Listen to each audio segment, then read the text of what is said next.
Sir, Karnataka में meet ban के issue पे अभी ऑर्डर्स पास किए कर्नाटक की गवर्नमेंट ने और कहा है कि गणेश चतुर्थी के अवसर पर अब वहाँ पे मीट सेल नहीं होगा।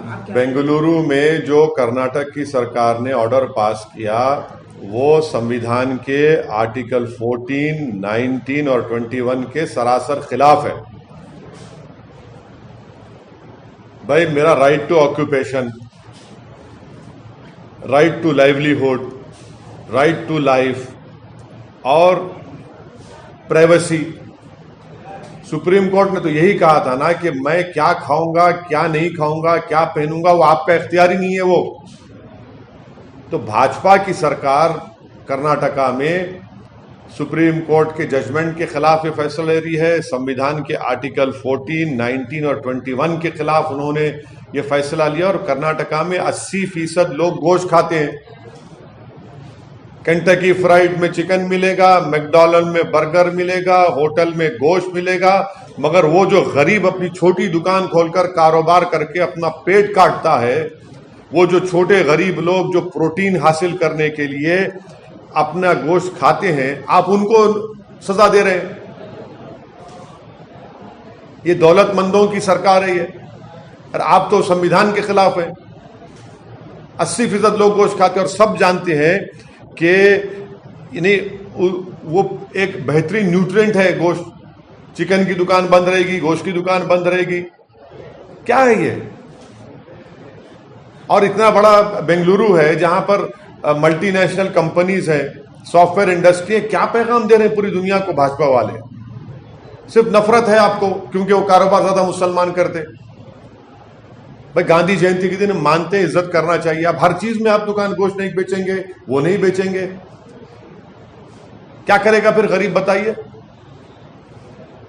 तो ये बिल्कुल सरासर गलत फैसला है उनका। सर, बीजेपी के सस्पेंडेड एमएलए के मामले में उधर से तैयारियां हो रही हैं कि उनको बेल दिलाया जाए, कानूनी हेल्प किया जाए, तो क्या आपकी पार्टी की तरफ से या आप शहर के नुमाइंदे हैं? नहीं, आपका सवाल बहुत अच्छा है क्योंकि आप लोग को नहीं, आप एक जिम्मेदार न्यूज एजेंसी के जिम्मेदार हेड हैं। आपने सवाल में ये पूछा कि भाजपा की तरफ से तैयार हुई है, तो मेरा मैंने आपने कहा था, अभी आपने कहा था कि भाजपा की तरफ तैयारी हो रही है। मैंने पार्टी का नाम आपने नाम नहीं लिया। तैयारी कौन कर रहे हैं? आपने कहा भाजपा, उनके लोग जो, अच्छा, उनके लोग तैयारी कर रहे हैं। उसके मेरा उनके लोग उनके आपने अभी क्वेश्चन रिवाइंड कर लीजिए। आपने कहा कि भाजपा की तरफ से तैयारी हो रही है, तो सच कहा आपने। मैं पहले दिन से ही कह रहा हूं कि भाजपा सिर्फ लोगों के आंखों में धूल झोंकने के लिए सस्पेंशन एक ड्रामा था, और वो ड्रामा ही है। वो एक ऑडियो भी लीक हुआ था, उसमें भी ये बात कही गई है। तो जो भी कानूनी कार्रवाई करना है वो पुलिस और तेलंगाना की सरकार को करना चाहिए, और उम्मीद करते हैं कि वो कानूनी कार्रवाई करेंगे।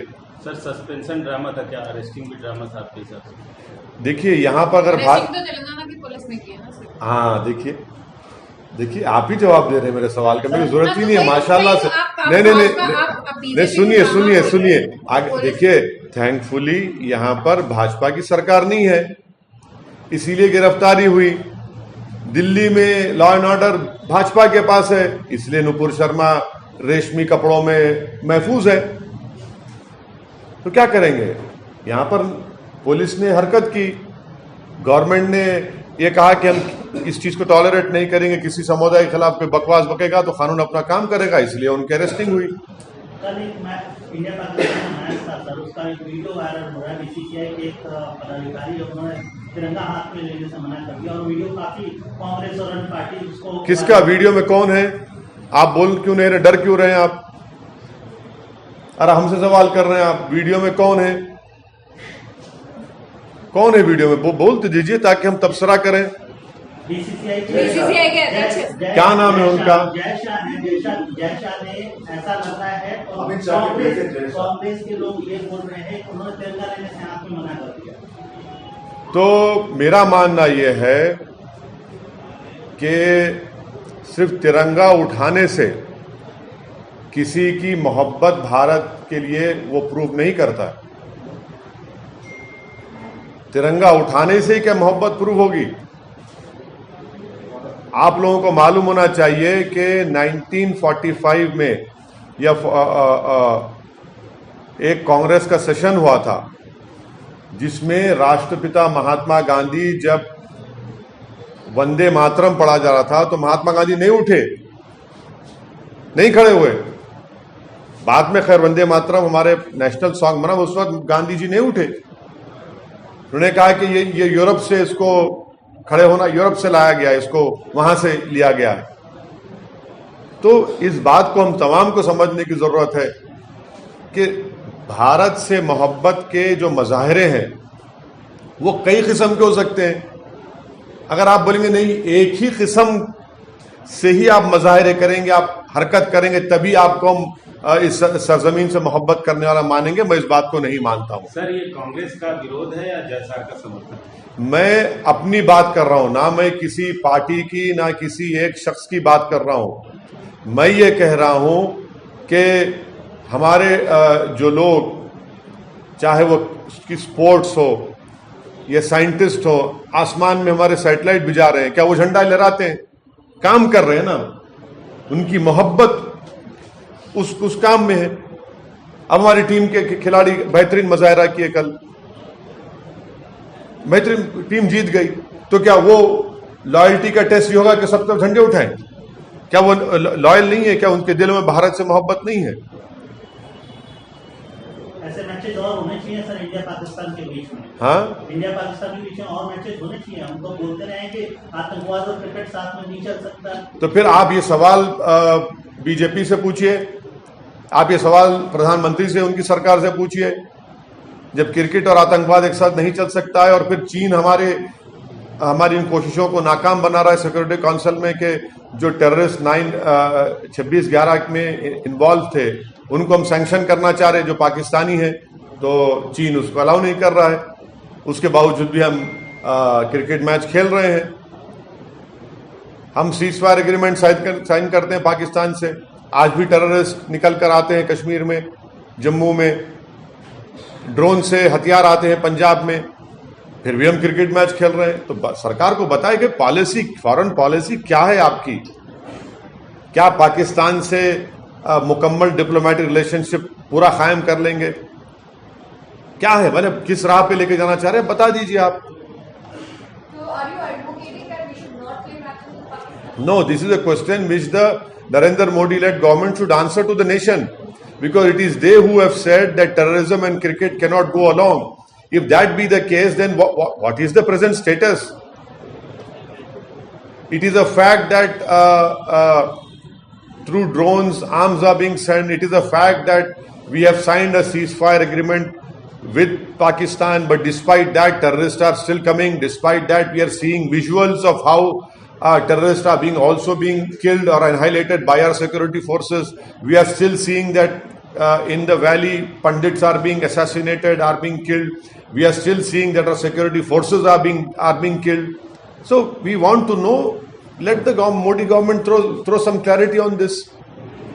सर, हाल ही में असम गवर्नमेंट ने एक स्टैंडर्ड ऑपरेशन प्रोसीजर निकाला है जिसमें उनका ये कहना है कि जो भी बाहर से खास तौर पर इमाम आएंगे उनको रजिस्टर कराना पड़ेगा पुलिस स्टेशन में जाके, उनकी सारी बाहर से मतलब कहाँ से? बाहर राज्यों से, भारत में। हाँ, बाहर राज्यों से जो भी इमाम वहाँ पहुंचेंगे खास तौर पर उनको पुलिस स्टेशन में जाके अपना रजिस्ट्रेशन कराना पड़ेगा, आइडेंटिटी भी करनी पड़ेगी, और ये वहाँ के मदरसे मस्जिद कमेटी की जिम्मेदारी होगी कि इस बात की सूचना पुलिस को करें। उसको आप कैसे? उसका क्या कानूनी पहलू है? कुछ है ही नहीं।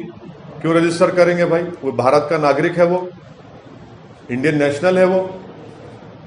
हाँ, अगर कोई ऐसे नॉर्थ ईस्ट के इलाकों में जा रहा है जहां पर मुझे जाने के लिए वीजा की जरूरत पड़ती है, या मुझे कुछ क्या बोलना चाहिए, वीजा नहीं बल्कि जो परमिशन लेटर होना पड़ता है लक्षद्वीप जाने के लिए और दूसरे, वो अलग बात है।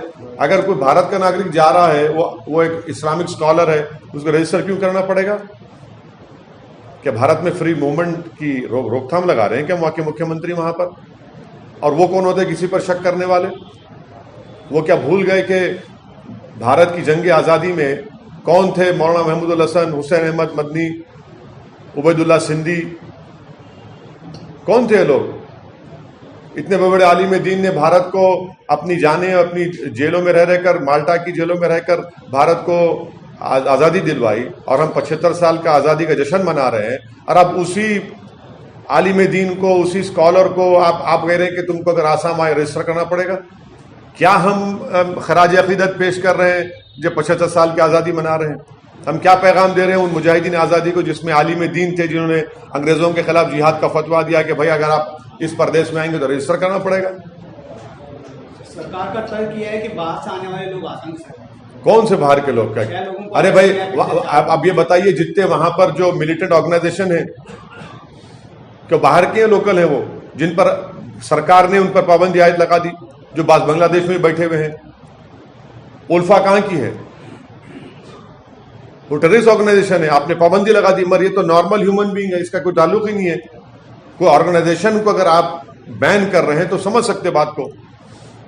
कोई इस्लामिक स्कॉलर है, कोई मौलाना है, कोई आलिम दीन है, कोई मुहद्दिस है, कोई मुफ्ती है, बाहर से आएगा तो क्या उसका वो करेंगे? क्या गलत है ये बिल्कुल। मदरसों पे आरोप लग रहा है क्या मदरसों पे आरोप? ये तो झूठा आरोप है, झूठा आरोप है। आप पूरे मदरसों को बदनाम कर देंगे क्या? कितने मदरसों को बदनाम करेंगे आप?